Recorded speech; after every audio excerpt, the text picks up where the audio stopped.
Ada sukacita sore ini? Amin. Amin. Coba lihat kiri kanannya. Ada yang cemberut apa enggak? Kalau ada yang cemberut, tepat buru-buru. Saya boleh buka masker nggak? Ya boleh Pak, Boleh. Gitu. biar ganteng. Pakai masker ngos-ngosan. Jangan dilihat rambutnya putih, saudara. Saya lebih muda dari Pak Ginanjar. Amin. Rambut saya aja yang putih. Amin, amin. Amin ya. Saudaraku yang terkasih dalam Tuhan, saya dikasih tema Unity in God. Unity itu apa sih? Tapi sebelumnya saya mau cerita dulu. Tadi sebelum kita naik ke atas, kita ngobrol sama Bugem, ya. Bugem, ide saya. Ngobrol begini, saudara. Ngomong-ngomong, gembala kalian ini gembala yang toleransinya tinggi terhadap semua agama. Amin. Amin. Wih, luar biasa. Siapa tuh? Dapat permen ntar pulangnya. Sepeda kagak, nggak punya. Nah, saudara, saya tanya, Pak, Ibu masih tinggal di sana? Masih. Kenapa mereka toleransinya tinggi? Agamanya Kristen tinggalnya di musola. Amin. Amin. Masih tinggal di musola, Bu ya? Masih tinggal di musola. Ada nggak jemaat sini yang nggak tahu rumahnya Pak Gembala sama Ibu Gembala? Banyak. Kalau nggak ada yang tahu, datanglah ke musola. Itulah tempat tinggalnya. Bukan nama jalannya itu, saudara. Saudara yang terkasih dalam Tuhan Yesus. Tadi kita ngobrol-ngobrol. Inilah nih, saya kasih clue-nya. Orang yang tinggal dalam Kristus, orang yang punya kesatuan dalam Kristus, orangnya seperti ini. Pasti ada perbedaan. Amin. Bu Tuti tinggal di musola. Terus katanya, saya beli rumah itu rumah mujizat. Tahu saudara, kenapa rumah itu dikatakan rumah mujizat? Katanya rumah itu angker. Jadi nggak ada orang yang mau beli ya Bu ya. Dan belinya dengan harga yang murah. Terus saya tanya lagi Bu Tuti, di sana ada rumah yang angker lagi nggak? Kalau ada saya juga mau dah. Kenapa? Sekarang saya tahu orang yang dekat dengan Tuhan, orang yang ada bersatu dengan Tuhan, tidak ada kuasa manapun yang sanggup mengalahkannya. Amin. Kita bersyukur yang Tuhan kita. Oh, ini udah nongol. Saya belum khotbah udah nongol. Tuh, ini dulu nih, satu dulu, jangan nafsu. Itu ada gambar apa, saudara? Salib. Salib yang banyak orangnya, dan salib yang di sekitarnya, di dekat-dekatnya ada orangnya juga. Kalau unity in Christ, artinya kita semua itu melekat pada salib itu. Amin. Jangan bangga kalau saudara bilang saya sudah dekat Tuhan. No. Yang Tuhan mau kita unity in God, unity in Christ. Yang kita mau Tuhan itu, kita itu melekat kepada Tuhan, bukan hanya dekat-dekat. Banyak orang-orang yang hanya dekat Tuhan akhirnya jatuh dalam dosa. Orang dekat dengan Tuhan belum tentu dia mau ikut apa kata firman Tuhan. Tapi kalau orang melekat dengan Tuhan, unity in Christ, dekat masuk dalam Tuhan, dia itu pasti kalau mau berbuat dosa nggak jadi. Kenapa? Karena udah unity in God, unity in Christ. Orang-orang yang dalam salib itu, itulah orang-orang yang unity in Christ. Yang di sampingnya belum, saudara. Hilang. Unity in Christ cannot be interpreted as equal even though you are close to Christ. Maksudnya apa? Maksudnya ya puji Tuhan aja. Ya. Orang yang unity dengan Tuhan itu tidak bisa disamakan. Artinya dengan orang yang engkau dekat dengan Tuhan. Orang yang dekat dengan Tuhan belum tentu unity dengan Tuhan. Amin. Kita yang datang ke gereja ini, jujur, kita yang datang ke gereja, dan saya pun datang ke gereja ini, kita udah unity dengan Tuhan apa dekat sama Tuhan? Jawabannya apa, saudara?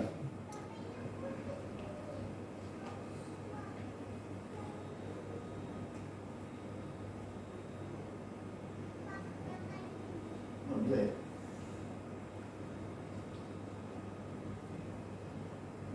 Bisa di next. Orang yang unity dengan Tuhan, Galatia 2 ayat 20 berkata seperti ini. Namun aku hidup, tetapi bukan lagi aku sendiri yang hidup, melainkan Kristus yang hidup di dalam aku. Dan hidupku yang kuhidupi sekarang di dalam daging adalah hidup oleh iman dalam anak Allah yang telah mengasihi aku dan menyerahkan dirinya untuk aku. Saudaraku yang terkasih dalam Tuhan Yesus,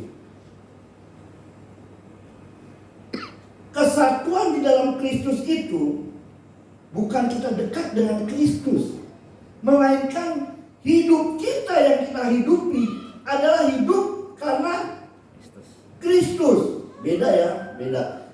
Contohnya begini, saudara. Contohnya begini. Coba istriku kemarin bisa. Bentar. Ini istri saya, saudara, bukan anak saya. Oke. Orang yang unity in Christ seperti ini nih. Di belakang saya coba. Nih, unity in Christ. Ketika kita ke kiri, ikut ke kiri. Ketika kita ke kanan, ikut ke. Ketika Tuhan mau kita ke depan, kita ikut ke Depan. Ketika Tuhan mau kita ke belakang, kita ikut kemana? Belakang. Belakang. Coba kalau dekat nih, dekat. Di dekat kan? Ini salib Kristus, dekat nih. Kalau kita ke kiri belum tentu ikut. Itu yang namanya dekat. Udah, terima kasih. Ya, itu perumpamaannya begitu, saudara. Makanya,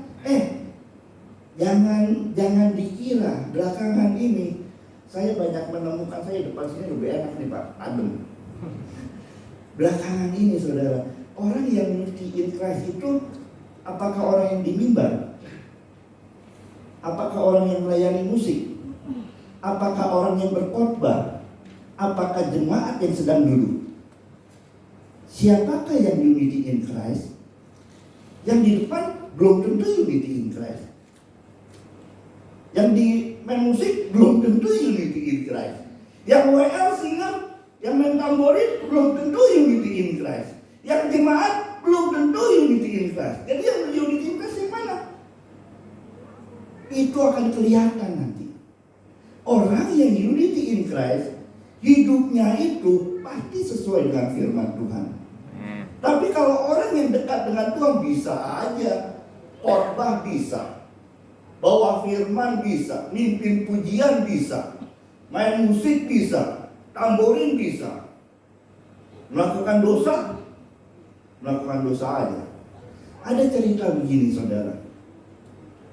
Ada seorang hamba Tuhan, hebat dia, khotbahnya hebat. Kalau orang dengar, orang sampai terkesima. Orang didoain bisa nangis-nangis. Apakah dia sudah unity in Christ? Secara fisik dilihat bisa, setuju? Setuju ya.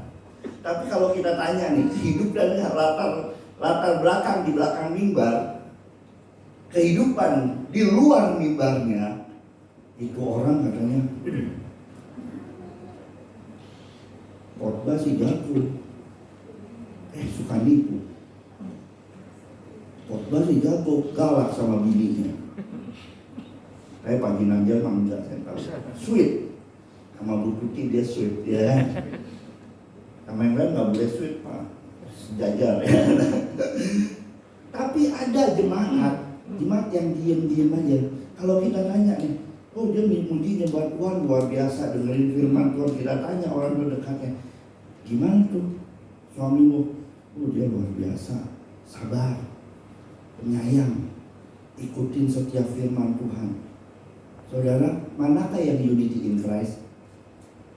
Yang ke satu atau yang kedua? Bisa jadi yang kedua. Yang di depan belum tentu. Tapi kalau yang di depan aja nggak tentu, apalagi yang di bawah. Iya. Nah saudara, kita lanjut lagi saudara. Next.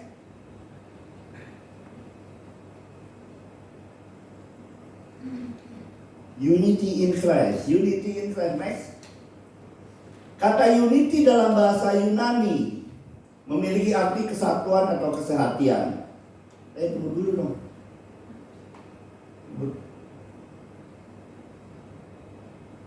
Kristus berasal dari istilah Yunani Christos, yang berarti yang diurapi atau yang dipilih. Adalah persamaan Yunani dari kata Ibrani Mesaya. Jadi kesatuan dalam Kristus adalah kesatuan rohani yang resiprokal. Artinya resiprokal apa? Kesatuan yang saling merespon. Jadi begini saudara, kalau kita mau unity in Christ, kita harus tahu dulu Kristus itu siapa? Kristus itu siapa saudara? Kristus itu siapa? Kita harus tahu dulu. Kita adalah manusia yang terpisah dari Allah karena dosa. Kristus itu, kalau kita lihat di Yohanes 3 ayat 16, Yohanes 3 ayat 16 berkata begini saudara. Karena begitu besar kasih Allah akan dunia ini, sehingga ia telah mengaruniakan anaknya yang tunggal, supaya setiap orang yang percaya kepadanya tidak binasa, melainkan beroleh hidup yang kekal. Sebab, ayat 17-nya, sebab Allah mengutus anaknya ke dalam dunia bukan untuk menghakimi dunia, melainkan untuk menyelamatkannya oleh Dia. Jadi sebelum kita masuk ke unity in Christ, kita harus tahu dulu. Bukan kita yang mencari Tuhan. Tuhan yang mencari kita terlebih dahulu. Karena kita sudah terputus. Kita sudah masuk dalam dosa.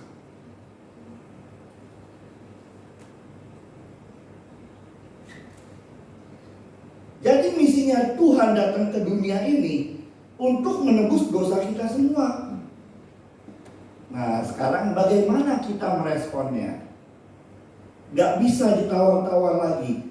Yesus turun ke dunia untuk menyelamatkan kita semua. Yang setuju katakan amin. Amin. Coba lihat sebelah kiri kanannya. Berdosa nggak mukanya? Hah? Enggak, kayaknya manusianya enggak, bukan manusia berdosa ya. Next, bisa diklik lagi. Untuk bisa menjadi satu kesatuan dalam Kristus, ada 5 tahapan yang harus kita jalani. Yang pertama, repent. Repent, bertobat. Next. Bertobat itu apa? Bertobat itu kita berbalik dari jalan yang salah ke jalan yang benar.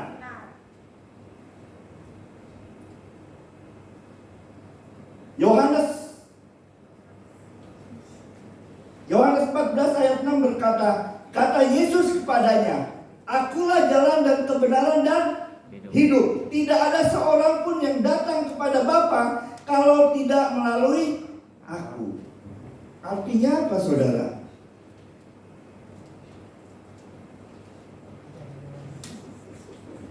Jalan-jalan mulu. Bisa di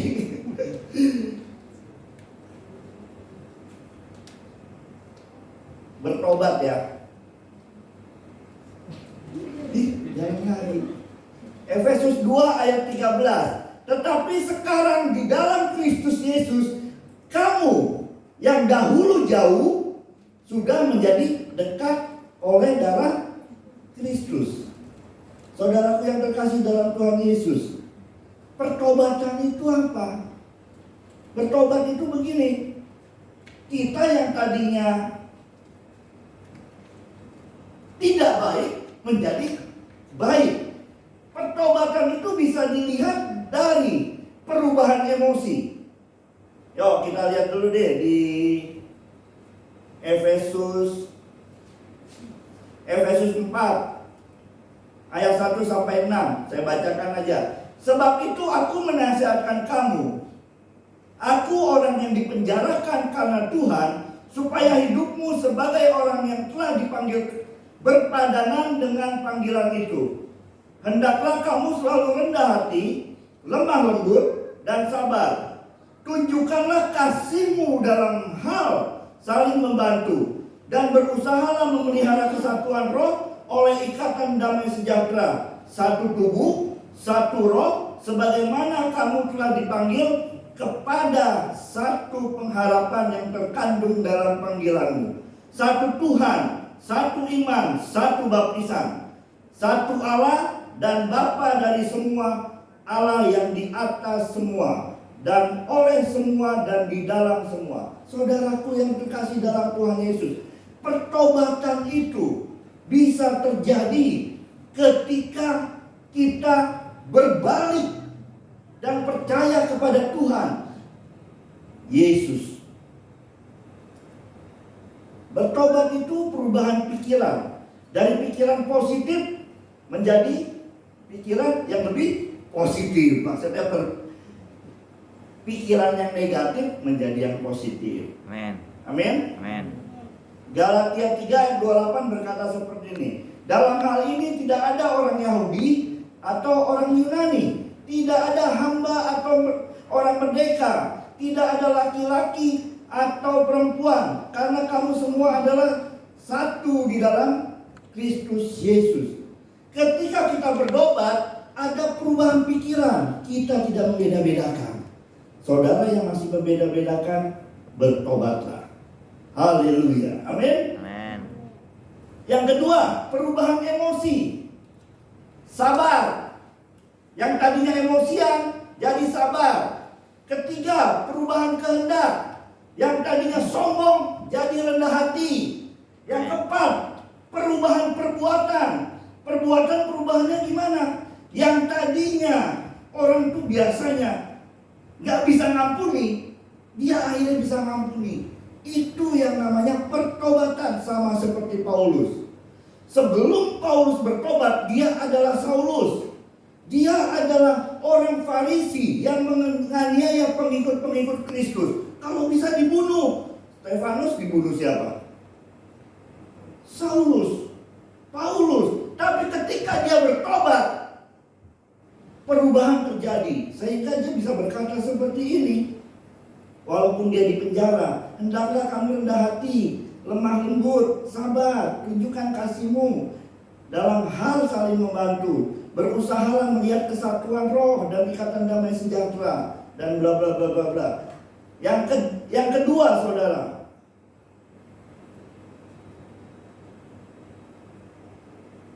baptis. Setelah bertobat, kita harus dibaptis. Kenapa kita harus dibaptis? Setelah perjumpaan dengan Yesus dan menjadi buta, Saulus tinggal 3 hari di kota Damaskus, di mana dia disembuhkan dari kebutaan dan dibaptis oleh Ananias di Damaskus. Galatia 3 ayat 27. Karena kamu semua yang dibaptis dalam Kristus telah mengenakan Kristus. Artinya begini, saudara. Ketika kita sudah bertobat dan dibaptis, kita sudah menyatu dengan Kristus. Tidak mungkin orang yang bisa unity in Christ ketika dia tidak bertobat. Tidak mungkin orang unity in Christ ketika dia tidak dibaptis. Apakah sudah cukup dengan pertobatan dan baptisan saja kita sudah unity in Christ? Tidak, saudara. Itu hanya dasarnya aja. Banyak orang ketika dia bertobat dan dibaptis, itu cinta mula-mulanya tinggi. Tuhan suruh apa? Dilakukan. Saudara, kamu berdoa. Doa pagi. Doa pagi. Kamu baca firman Tuhan tiap hari. Baca firman tiap hari. Itu ketika baru bertobat dan dibaptis. Cinta mula-mulanya begini luar biasa. Tapi langkah selanjutnya apa? Yang ketiga kita lihat, saudara. Yang ketiga, kita harus belajar mempelajari firman Tuhan Saudara kalau cuma bertobat dan dibaptis aja, memang sudah unity in God, unity in Christ. Itu mula-mula. Boleh jujur, boleh enggak. Coba saudara, ketika saudara sudah dibaptis dan bertobat dan dibaptis, saudara cinta Tuhan enggak? Amin. Amen. Tapi langkah selanjutnya saudara bisa cinta Tuhan enggak? Kayak orang pengantin baru aja. Seminggu, istriku cantik, sayang luar biasa ya kan. 2 minggu masih cantik, suaranya cuma ada di dalam kamar. 3 minggu suaranya udah keluar kamar. 4 minggu suaranya keluar halaman, ribut soalnya saudara. Itulah orang-orang Kristen. Ketika dia baru bertobat dan dibaptis, dia cinta Tuhan luar biasa. Saya katakan unity in Christ-nya luar biasa. Tapi melanjutkan langkah yang ketiga, pertanyaannya, kita kan belajar. Sudah bertobat, dibaptis, mau nggak kita mempelajari firman Tuhan? Amen. Halo? Amen. Apakah di sini semua ada yang sudah pelajari firman Tuhan? Amin. Saya percaya jemaat di sini luar biasa. Amin. Agar mengerti apa yang Tuhan mau dan tidak disesatkan oleh pengajaran sesat. Gimana sih caranya mempelajari firman Tuhan? Yaitu 1, baca dan renungkan firman Tuhan. Yang kedua apa? Ikut persekutuan doa. Ketiga, ikut pendalaman Alkitab. Kisah Para Rasul 2 ayat 42. Mereka bertekun dalam pengajaran rasul-rasul dan dalam persekutuan, dan mereka selalu berkumpul untuk memecahkan roti bersama. Yuk kita baca Efesus 4 ayat 11 sampai 14. Ketika kita mempelajari firman Tuhan, intinya untuk apa? Supaya kita tidak diombang-ambingkan, supaya kita tidak jatuh dalam pengajaran sesat. Efesus 4 ayat 11 berkata seperti ini saudara. Dan ialah yang memberikan baik rasul-rasul maupun nabi-nabi, baik pemberita-pemberita Injil maupun gembala-gembala dan pengajar-pengajar, untuk memperlengkapi orang-orang kudus bagi pekerjaan pelayanan, bagi pembangunan tubuh Kristus, sampai kita semua telah mencapai kesatuan iman dan pengetahuan yang benar tentang anak Allah, kedewasaan penuh dan tingkat pertumbuhan yang sesuai dengan kepenuhan Kristus. Sehingga kita bukan lagi anak-anak yang diombang-ambingkan oleh rupa-rupaan angin pengajaran, oleh permainan palsu manusia dalam kelicikan mereka yang menyesatkan. Saudaraku yang terkasih dalam Tuhan Yesus,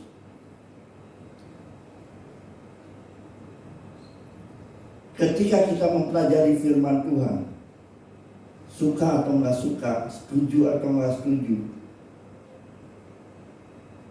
firman itu akan mengajar kita. Amen. Jangan percaya 100%. Saya dengar akhir-akhir ini begini. Ini kan lagi pandemi nih, ya, lagi pandemi. Ada hamba-hamba Tuhan yang berkata gini, Tuhan Yesus akan datang lu tahun sekian. Kita yang benar-benar terkagum-kagum dengan hamba Tuhan itu, kita yang benar-benar karena pengajarannya bagus, ini ya bagus, kita nggak pernah baca firman Tuhan, kita nggak pernah mempelajari Alkitab, ya kan, kita nggak pernah ikut persekutuan doa, kita bisa disesatkan. Kenapa? Karena di firman Tuhan kan berkata, seorang pun tidak ada yang tahu kapan dia akan datang kembali. Masa kita, kalau kita nggak baca firman Tuhan, bisa-bisa kita tersesat. Yang keempat, demonstrate. Demonstrate itu apa? Mempraktekkan firman Tuhan. Mempraktekkan firman Tuhan. Mempraktekkan firman Tuhan itu adalah kunci bisa memahami Kristus secara utuh. Kalau cuma teori aja, kita mempelajari firman Tuhan itu benar. Supaya kita tidak terombang-ambingkan oleh pengajaran-pengajaran sesat. Tapi untuk bisa unity in Christ yang lebih lagi, kita harus mempraktekkan firman Tuhan. Mempraktekkan firman Tuhan bagaimana, Pak? Seperti Paulus. Paulus mempraktekkan firman Tuhan. Kalau orang yang mempraktekkan firman Tuhan, ia akan memahami Kristus secara utuh. Kenapa memahami Kristus secara utuh? Dengar baik. Ikut Kristus itu ketika kita unity in Christ itu tidak berbicara tentang mujizat aja.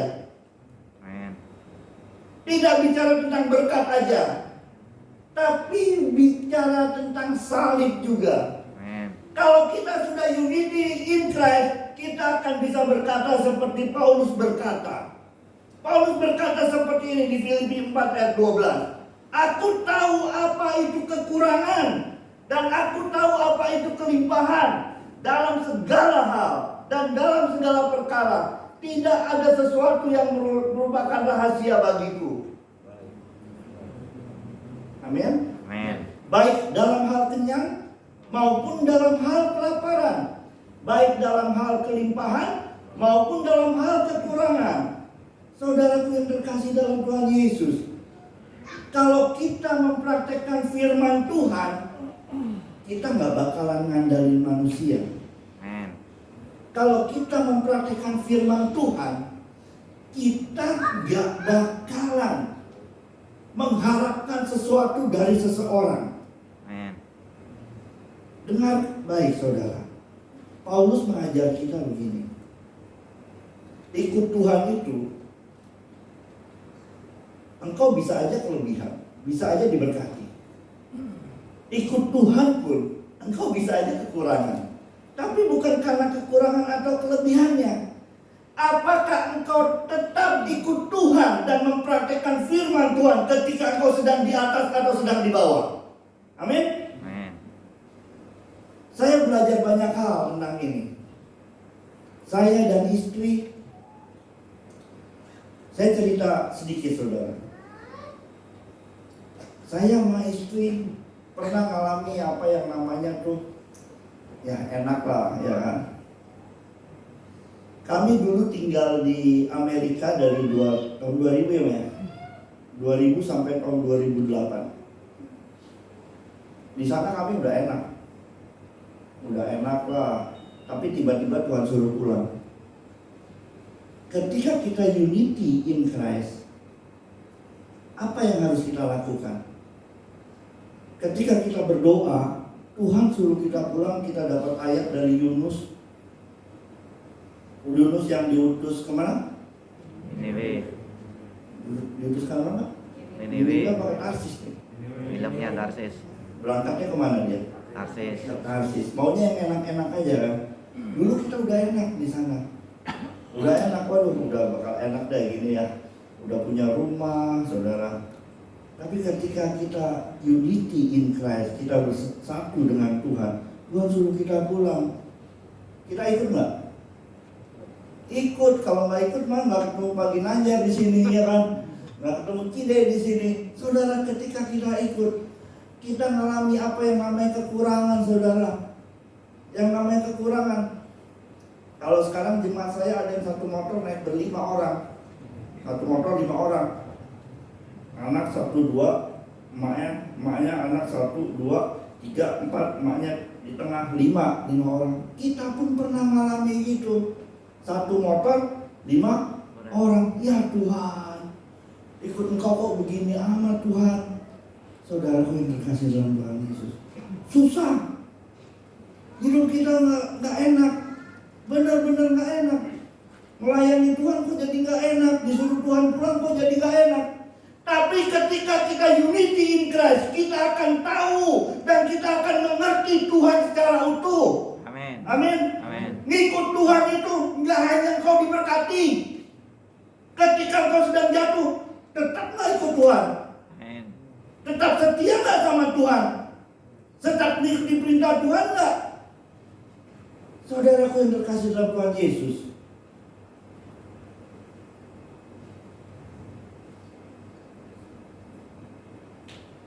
saya teringat dengan kisahnya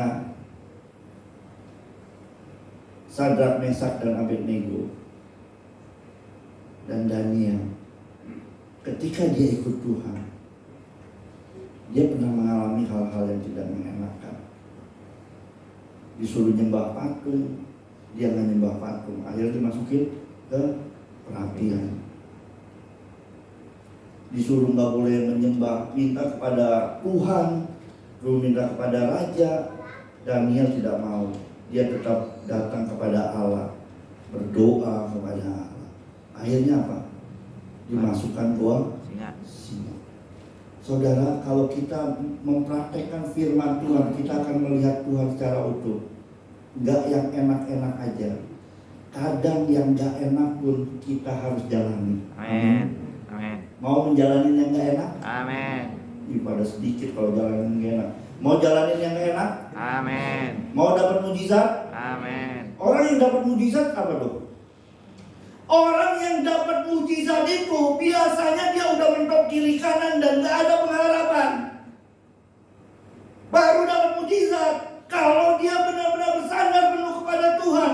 Amin. Ketika kita unity in Christ, dengar baik. Bukan hanya engkau bertobat pertama kali, bukan hanya dibaptis, bukan hanya dibaptis, bukan hanya mempelajari firman Tuhan, tetapi engkau harus mempraktekkan firman Tuhan. Amin.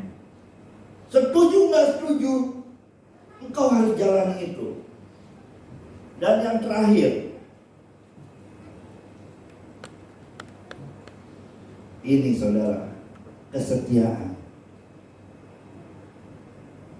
Orang yang ikut Tuhan banyak, orang yang bertobat banyak, orang yang udah dibaptis ngejibun, ya kan? Orang yang belajar firman Tuhan juga banyak. Orang yang sudah mempraktekkan firman Tuhan juga banyak. Orang yang sangat sekarang minim sekali orang yang setia. Kita tanya dalam hati kita masing-masing, setiakah kita sama Tuhan? Setia sama Tuhan waktu bukan engkau di gereja. Kalau engkau setia sama Tuhan waktu di gereja, engkau bisa dilihat seperti malaikat. Tapi setia sama Tuhan ketika engkau sendiri dan ada kesempatan untuk melakukan dosa. Setia kau dengan Tuhan? Tanya diri kita masing-masing. Kalau kita setia dengan Tuhan, kita setia bersama Kristus sampai akhir. Amin. Paulus pernah berkata ini. Inilah orang yang setia dengan Tuhan dan unity dengan Tuhan. Karena bagiku hidup adalah Kristus. Dan mati adalah keuntungan. Mau kita unity in Christ? Amin. Apapun risikonya. Amin. Saya percaya saudara semua sudah dibaptis. Saya percaya semua sudah bertobat. Saya percaya saudara semua sudah belajar firman Tuhan. Kalau yang 4 dan 5 saya nggak jamin. Yang 4 itu kan praktekkan firman Tuhan. Mungkin ada sebagian yang mempraktekkan, ada sebagian yang enggak. Terus yang setia ini juga kita harus buat tanda tanya di diri kita masing-masing. Setiakah kita kepada Tuhan sampai saat ini?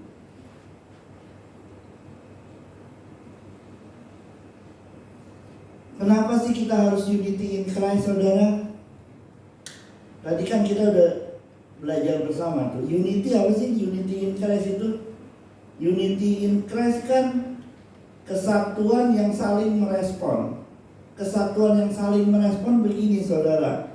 Yesus turun ke dunia untuk kita diselamatkan, ya. Kalau kita mau diselamatkan, kita harus unity in Christ. Unity in Christ itu bukan hanya sampai di dunia ini, tapi sampai akhir hidup kita. Akhir hidup kita itu Kristus akan membawa kita tetap unity bersama Dia. Ayat terakhir. Ini janji Tuhan kepada kita. Kalau kita sudah mengikuti 5 hal itu, bertobat, dibaptis, pelajarilah firman Tuhan, praktekkanlah firman Tuhan, setialah sampai akhir, maka Yohanes 14 ayat 3 berkata, dan apabila aku telah pergi ke situ dan telah menyediakan tempat bagimu, aku akan datang kembali dan membawa kamu ke tempatku, supaya di tempat di mana aku berada, kamu pun berada. Maksudnya begini saudara, Kristus itu menjanjikan kepada kita, kalau kita unity dengan Dia, bukan hanya di dunia, sampai Yerusalem baru pun Dia akan menjemput kita. Amin. Maukah kita unity in Christ saat ini? Amin. Kalau kita mau, mari kita tunduk kepala. Amin. Saya undang